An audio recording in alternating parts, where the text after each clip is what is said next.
Senior Roger Landry, National Director of the Pontifical Mission Society, coming to you from a Manhattan rooftop, trying to awake the dawn by proclaiming the gospel literally from rooftops, as Jesus calls us to. In today's gospel, we see Jesus' preaching, and we also see how people were assisting him in the work of evangelization.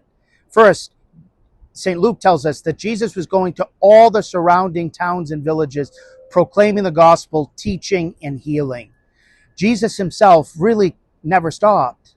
Walking, he would go from place to place in order to share the good news.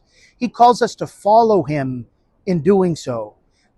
Everyone we meet is an opportunity for us to be able to share who we are at our depth and the inspiration that we receive from the Lord Jesus. It doesn't mean necessarily to be preachy, but sometimes it does mean explicitly to share that the reason why we're smiling, the reason why we're having a good day, the reason why we're still bearing whatever sufferings we have with an upbeat, hopeful spirit is because of our relationship with the Lord Jesus.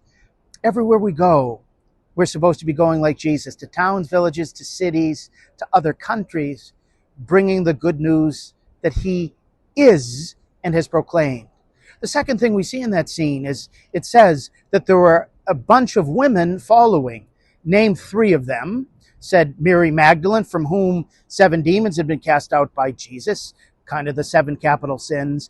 A woman by the name of Susanna, about whom it says nothing. And then a woman named Joanna, who was the wife of Herod Antipas's money man, Hutsa. And it said many others were similarly accompanying Jesus and providing for him and for the apostles out of their resources. This isn't just a witness to the feminine genius, as St. John Paul II coined the term. This is a witness to the real love that these women had for what Jesus himself was doing. Doesn't mean that women can't share the faith. All disciples are called to share the faith.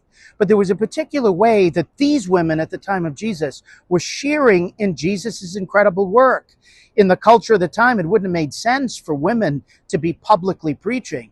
But they wanted to help on out. And so they traveled with Jesus and the apostles. It's clear from the context that they were cooking, that they were caring for these men who had no place to lay their heads.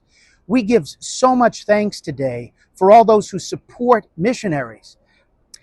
Jesus and his apostles continue to go out in every age. Not everybody can follow them. Not everyone can go into the jungle and proclaim the faith. But we're all called throughout the church to support the work of evangelization, just like these beautiful women did, so that one day in the book of life, your name and mine might be after Mary Magdalene, Joanna, and Susanna. God bless you.